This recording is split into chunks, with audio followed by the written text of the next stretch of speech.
my next segment, I think, is I don't know if I'm gonna make it through. It's basically I have somebody in the studio today who actually ghost wrote Love Hard. And Oh no. I'm gonna bring him in Okay. and I'll just step aside and I want you to interview him.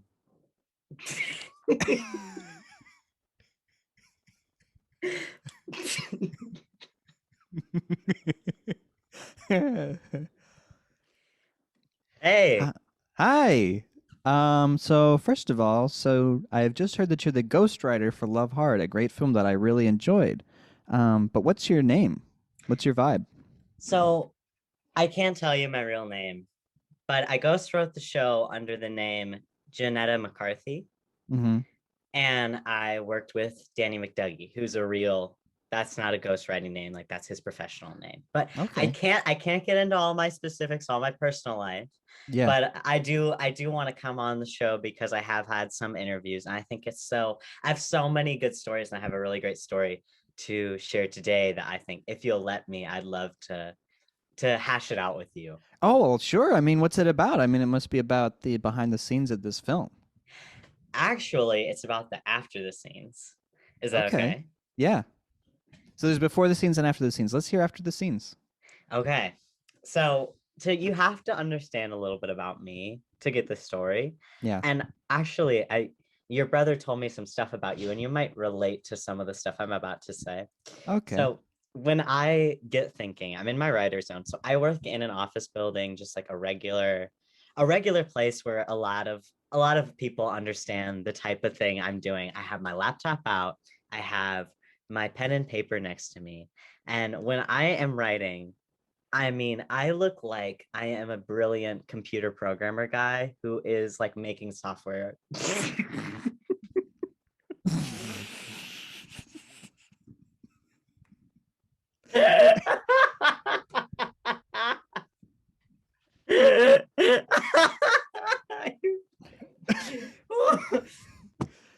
Hmm.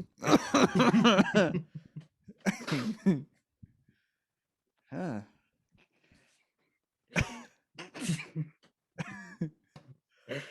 How am I supposed to interact with this? Am I supposed to be like, wow, that shit sounds real?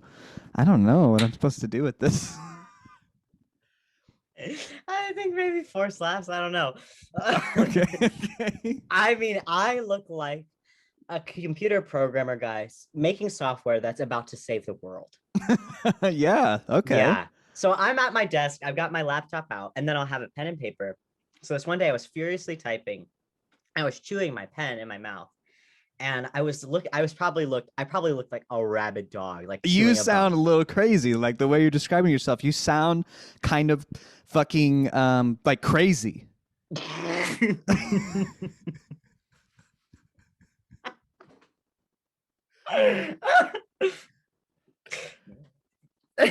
Yes. Good point. That's a really good point. Because I was sitting there chewing this bone. You're so right. I probably looked crazy. And eventually, apparently, I'm so hungry, I chew through the pen and it splatters all over my white polo. I hate when that shit happens. That shit has happened to me too many times. I got like a like I was making eggs this morning. I got a big ass stain all down the front of me, and that's why I'm wearing the sweatshirt over the polo because it's a big stain. Anyway, go on. The thing about it is, you're smart. You have a sweater at hand. I had no sweaters, I had no backup shirt, and I had to go out in public and go get some lunch. Right. So I have to go out there. Shit. I'm hungry. I look like a wreck and I have to go into public. That is not the That Holy is Trinity. not the situation that you want to be in. That's kind of Exactly. like the number one situation I don't want to be in. Number two situation is probably like getting murdered or something. But number one is this exact situation where you've got splotches on your shirt, shit coming out your drawers, you're hungry as hell, and you're going into public looking for food, foraging. Okay, so that's awesome. So what happens next? So on this particular day, a lot of the days I go to Jimmy John's to get my freaky fast lunch. And so I go in, I get my sandwich, and I swear to God, when the cashier sees me, Oh he no. offers, yes, oh no, he offers me, he just straight up gives me a Jimmy John's polo after he sees my shirt. Oh Like, shit. that was the lowest point in my life. I knew I looked so bad that a Jimmy John's polo was an upgrade to my look. Shit. Oh. That ruined my confidence, but it gets worse. It gets worse from there? It gets worse from there. Oh my gosh. And you said I might be able to relate to this. Oh, I meant the computer programmer part. Okay. I I didn't know if like looking like a dump truck and then going out in public was the part, but okay. I'm following. So it's already pretty bad. You've got this big stain on your front side. It's big and messy. You're hungry. You've got shit in your drawers, and um, you've got shit in your drawers, and you're No, going to no, but I know what you mean. yeah, you've got shit in your drawers, and you're going to Jimmy John's, and they just hand you a polo, as if to say to you, man, you look like shit. You look you like need fucking this. shit. You need this You shit. need this. Yeah. Like, so Okay. I'm that's there. You've got me there with you. Okay. it's I'm so feeling it. it feels like it's a favor, but it also feels like a stab in the heart. Yeah. I mean, I'm literally, if you can see my hand, I'm fucking shaking right now. Cause that shit is like fucking real. It was a lot. So that happened, and then I'm walking back to work. I've got a Jimmy John's polo on, and I see. So okay, there's something like, I know you don't live in LA, so I need to explain this, but Yeah, there's yeah, yeah. something like 50% fun, 28% annoying, and like 22% disturbing about like living around celebrities, because you'll just like see them and it's like kind of like breaking like all the walls and dimensions you don't need to be broken, especially not when you're looking like how I was looking. Yeah. And so I run into somebody, and guess who it is? Jennifer Lawrence. Darren Barnett, who plays Tag in Love Hard. Yeah. Tag is the hot one or is the ugly one? Yes. Okay, he's the hot one. Got it. So I walk up to Darren Barnett, and I'm about to say hello In your Jimmy John's outfit. in my Jimmy John's outfit, but he sees me. He sees my Jimmy John's polo, and then I'm holding two Jimmy John's sandwiches. And he points me to the set of the show he's working on and says, "You can deliver them over there." You got mistaken for a driver. I mean, I'm surprised he didn't just snatch the sandwiches from your hands. He's a great kid, but I shouldn't have expected him to have ever recognized the ghostwriter for the movie he was in. Like, I Yeah. don't know why I thought that would work out, because like it didn't. And then my dumpster fire of a day was just like put on a secondary fire. It's like, yeah, it's like two dumpsters are on fire now. It's like one dumpster is cooking another dumpster in the fire. I was gonna say the same thing, or it's like a dumpster that's on fire and then they threw that in the oven. Like a yeah, like a big like crematory oven. Like one in the crematory. So that Like is an what oven. So like an oven. Sorry, I'm really I have I don't know, my brother told you I have health issues. I have a that's TI. that's totally fine. Thank you. I support. And if you need me to do anything, we can take a sec if you need a sec. I actually would like that. Let's take a sec.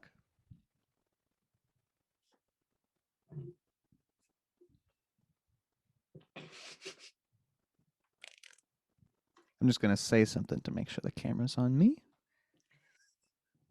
Okay.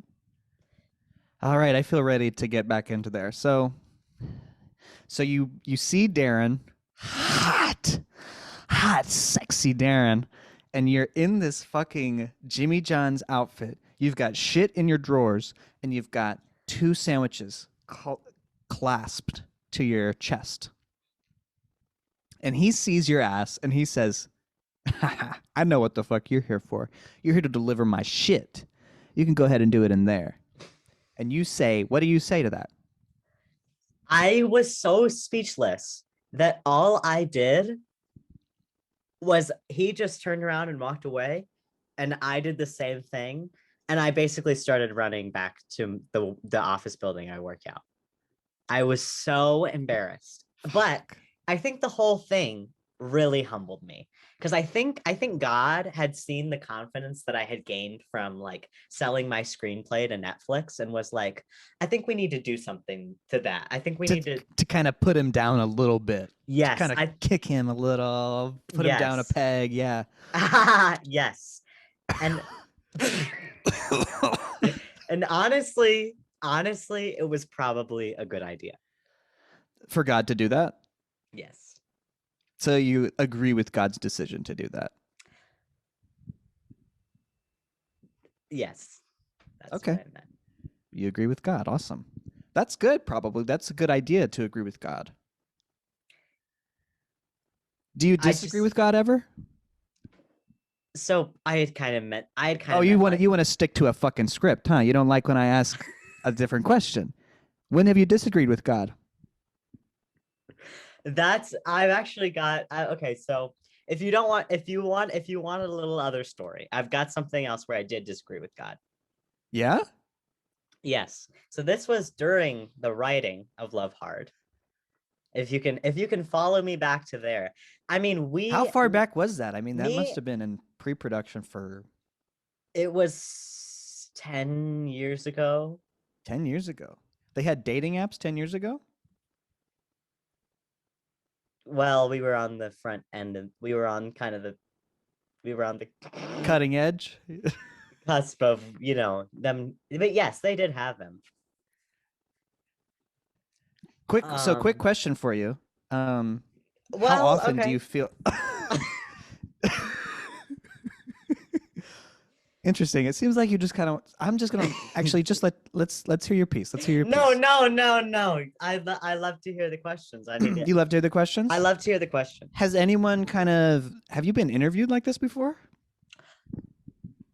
Yes, I was interviewed by the my so I graduated from the University of Michigan, and actually I used to be one of the reporters for like the school news there, and they interviewed me after the movie came out, because it was like amazing that an alumni of the school had gotten their screenplay sold to Netflix. But how the tables have turned. You were a reporter then, right? Doing interviews, giving interviews, and now it's kind of flipped on its head. I'm Yes. interviewing you for this show, Yes. and somebody else from some school or something interviewed you too. So that's it's pretty interesting, isn't it?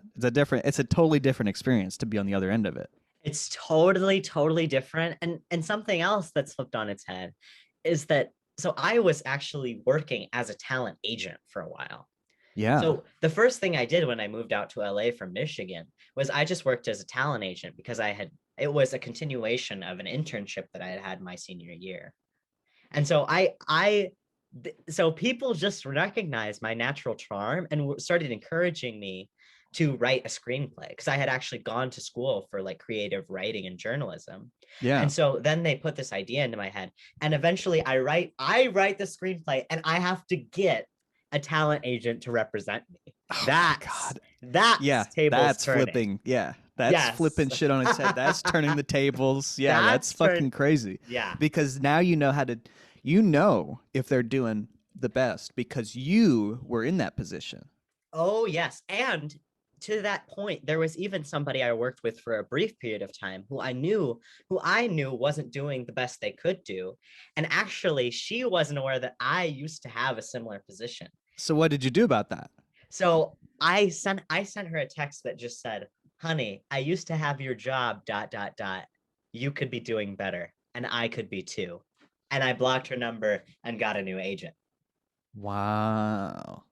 See, that's the type of shit we don't see often enough. People telling their truth. People don't speak their mind like you do. I think I wish that's more people were like that. I I think wish more people were like that. I I really, really wish more people were more like that. Go on. Sorry. I I totally think that people should be more like that though. Sorry. Go ahead. I totally agree. And that's kind of what I was trying to capture. in the movie. I don't know. I think you've seen it, right? Oh, I've seen it. Yeah, And I I think watched there's it. Yeah. the element of speaking your truth is like kind of what I wanted to base the central theme around, because we're all on these apps misrepresenting ourselves, disrepresenting ourselves, Unrepresenting ourselves. unrepresenting ourselves, and we put on so many filters that at the end of it we're you wouldn't even be able to tell who we were from the start. And that's kind of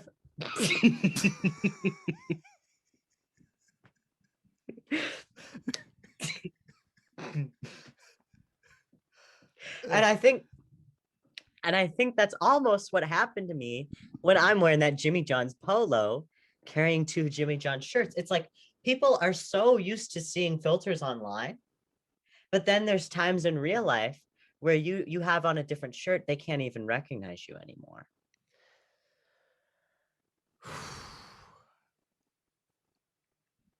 So I think I'm just so interested.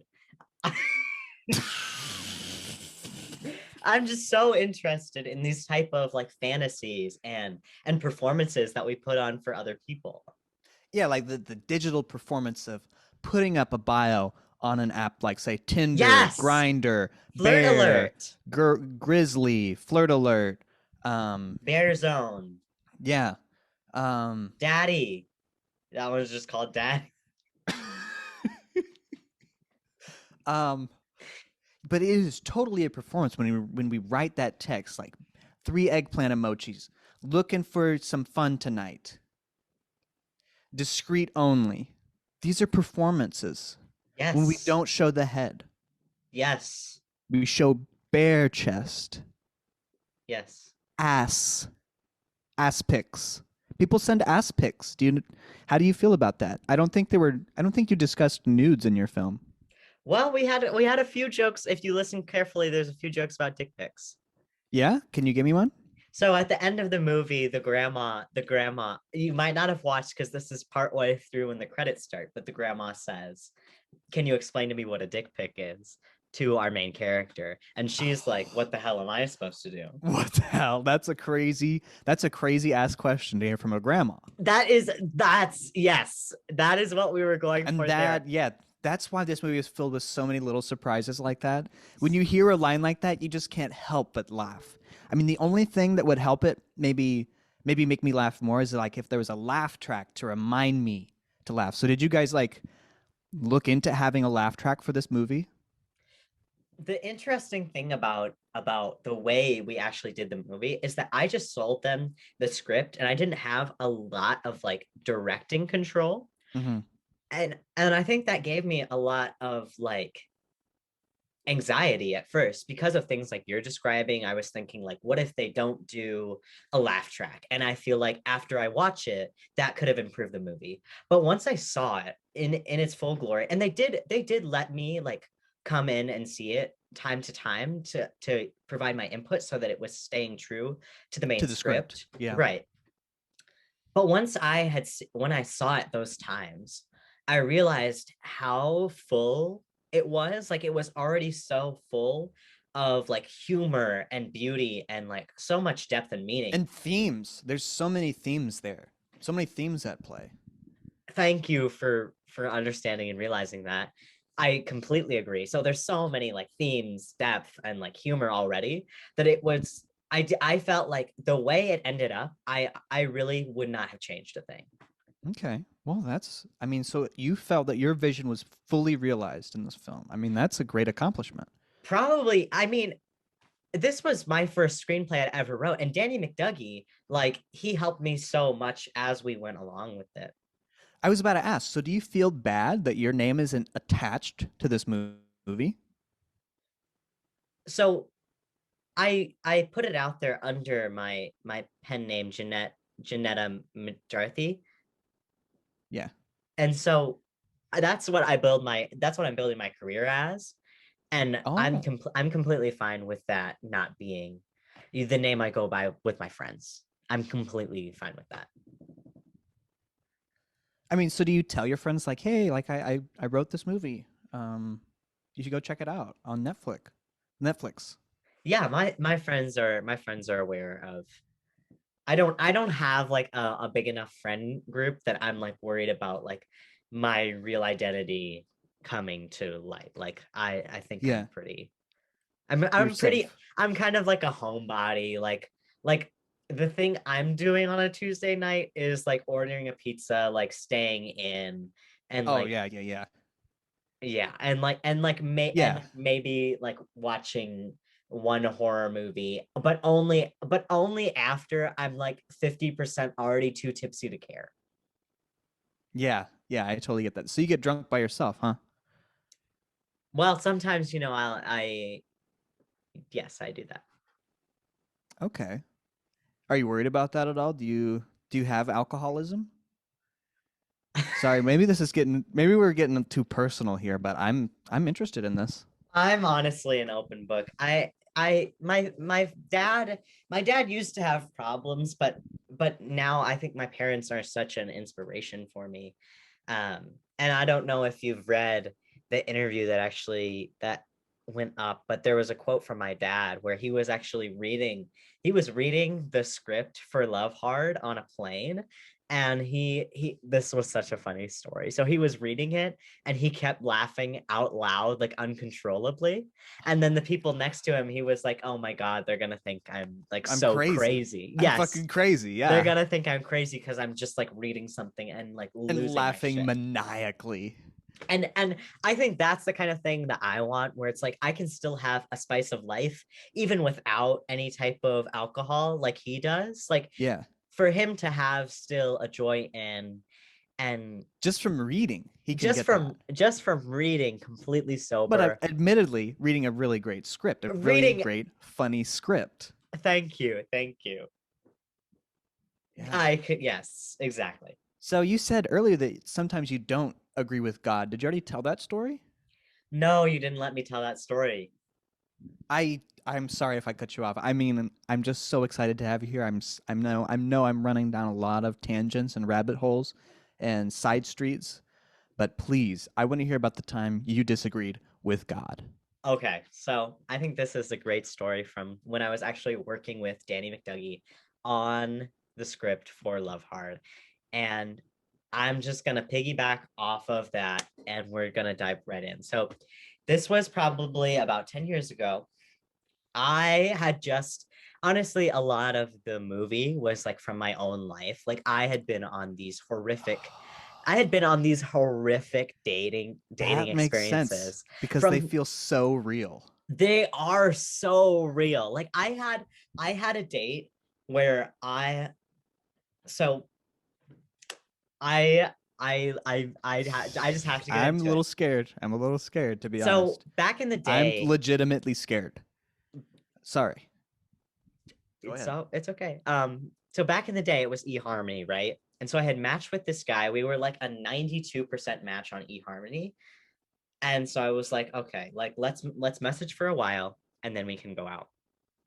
And so we had been messaging for weeks and our banter was so good that as I was going to write with Danny, I would be like, well, we could talk about this. And it would basically be pulled exactly The from exact conversation between you and whatever his name was. and this man that shall not be named. Right, Okay. exactly. So Older, Dan younger, uh age. at the age that I was, he was about my age, probably a couple years older. Okay. That's And so interesting. and Danny was eating it up and he was kind of encouraging me to like actually go out in person and meet this guy because of the Go things on that a we real date right. because of what you're writing so you can get more experience. Well, not only that, but we were also working on this movie about catfishing, and he was so worried that we were spending so much time in the universe where catfishing is so real and alive that I was like putting a curse on myself to get catfished by this man. Like And we were thinking about it so much that it was bound to happen, right? yeah, yeah, yeah. And Oh, I so know. I've definitely done that to myself. You curse yourself all the time. That's why you've got to do things that are superstitious, like knock on wood, not walk under ladders, don't look at a black cat. I completely agree with you there. Yeah. And so the thing that ended up happening was I was kind of waiting for him to take the lead. He eventually asked me out to the local Red Lobster. And he lived a little bit far away, but at the time that was probably the best eHarmony was doing. And the reason that I felt like so there to explain more, eHarmony didn't have a lot of people. And I think my preferences were so that um I remember only having like 5 matches at a time. Mm. Like for a month I would only have 5 matches, and like it would be displayed on the screen where if you scroll down it'll just say like, sorry, we couldn't find anybody else for you. And I was like, Oh my Jesus gosh, you would Christ. have run out. You've run out of all the fish in the sea. I'd run the fish in, there weren't a lot of fish in the sea back in the There day. were very few fish in the sea, but Right. now maybe there's more because there's more people, there's more times, more there's more people have more phones, more people more on are on the phone. apps. They have these apps and they have yeah. So there's more fish in the sea now. Back then there were maybe fewer fish in the sea, but there's okay, you get it. You get it. You get it. You get it. You get it. You get it. You completely understand. So Yeah. he was at the top of my matches for that month. And I really did feel at the time I was pretty devoutly a Christian. And I felt like God was leading me toward him because the conversations we were having were things I had always dreamed about.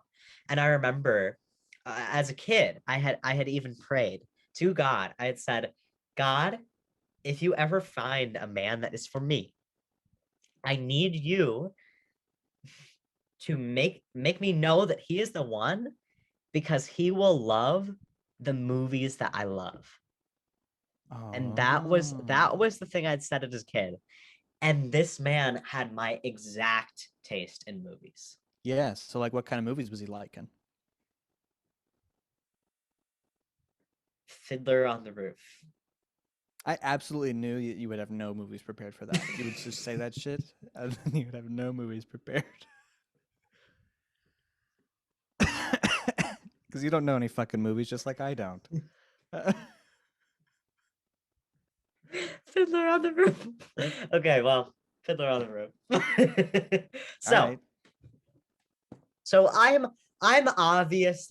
like this little Christian, like hoping and praying and knowing that this date at the Red Lobster is going to like turn my dating life around. Yeah, After yeah, all yeah. these other trash dates, he seems so funny and so smart. And so I drive to this Red Lobster.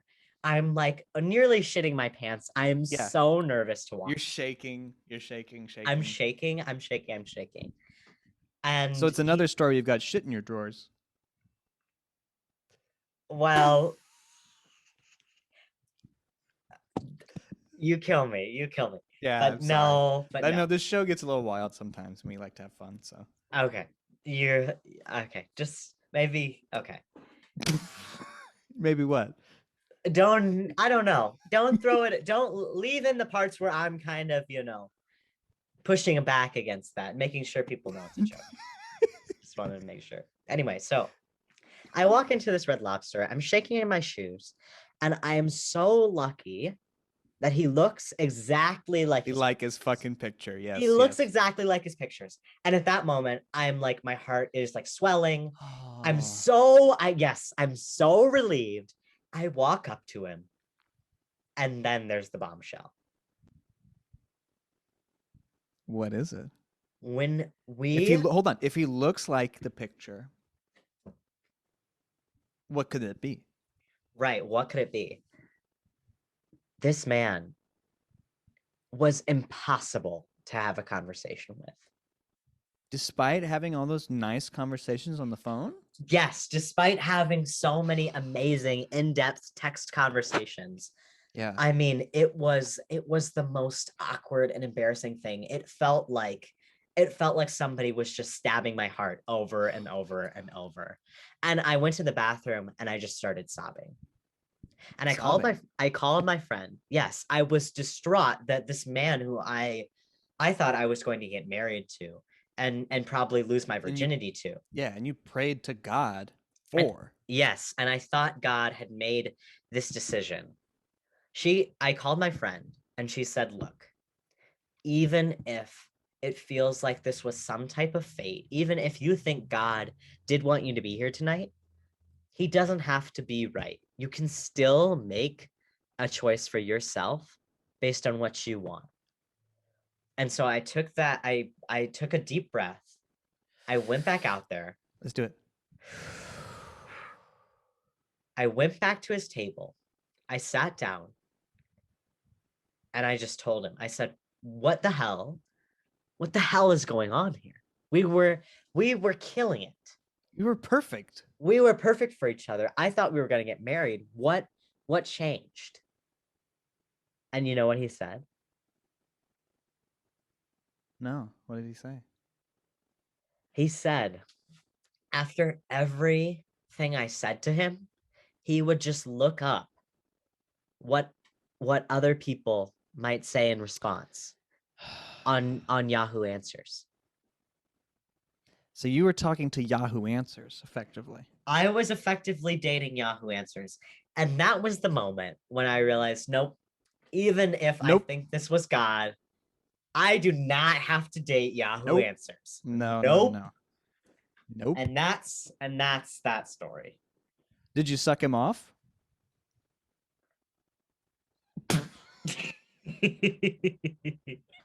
No, I left the restaurant. Okay. So that's a cool story. That's Thanks, actually really cool. Thank you. I mean, really that. It was horrible. It was hard at the time. It was hard, and it was some shit. You were fucking crying and shit. That shit sucks. You're fucking crying like a little. I'm not gonna say the word, but you were crying. That sucks. Yeah, it was hard for me, but I worked through it, and you pushed through that shit, and you fucking wrote a script about that shit. You fucking incorporated that fucking shit from your life into your fucking script, and it's a fucking brilliant script, might I add. Thank you. Fucking brilliant. And what Danny would always say, I would come back with these horrible experiences. Yeah. And he would eat it up. He was like, please have more pain. Yeah. Because your pain is making the script better. And it's gonna make me money. Or maybe he didn't care about that. Maybe it was for the art. Was it for the art? It was mostly for the art, but okay. I get what you mean. Yeah. So converting pain into art, I mean, that could be a movie right there. Oh, I can't talk about what I'm working on next, but maybe there's something like that in the works. Okay. I mean, are you looking for any actors? Because I'm looking for a breakout role. You know, I mostly deal with the writing. So. Well, you said you were a talent agent before, so I think you're kind of lying, but okay. But that was... You have interviewers call you liars? Ever? I haven't had that happen before, no. Okay. So that's kind of something new you got to experience with me, right? Yeah, that was new. Yeah. Okay. Any other stories where you like have shit in your drawers or whatever? I don't have any of those. You had 2 already today. Sorry, we just like to have a little fun. We like to have a little fun. Okay. I know. I keep getting you. I keep getting you with the shit in your drawers thing. Isn't it kind of funny? You are. I'm probably gonna have to go soon. I need to get on a flight. Where are you going? Back to LA. Where are you now? I'm in Michigan. Oh, you were hanging out in Elijah's room? Yeah. You fucking slept in there and shit? No, I just came in here for the show. Where'd you sleep? I was visiting family. Okay. Up in Ann Arbor. How are they? Great. I gotta get going. Well, it's been great having you. I have no idea what your name is, so I don't really know how to say goodbye to you. I mean, you can call me Janetta McCarthy, or you can call me Kimmy Kemper. I mean, it doesn't matter to me. All right, Kimmy. It's been a pleasure having you. Thank you for being the first. Well, I mean, we've had phone guests before, but thank you for being the first in-person guest on the show. And I'm sorry that Elijah couldn't talk to you because he's taking a shit or something. No problem. Thank you so much for having me. Oh, you're so welcome. Bye. Have a good day. Thank Good luck on you. your flight. Be safe. Thank you.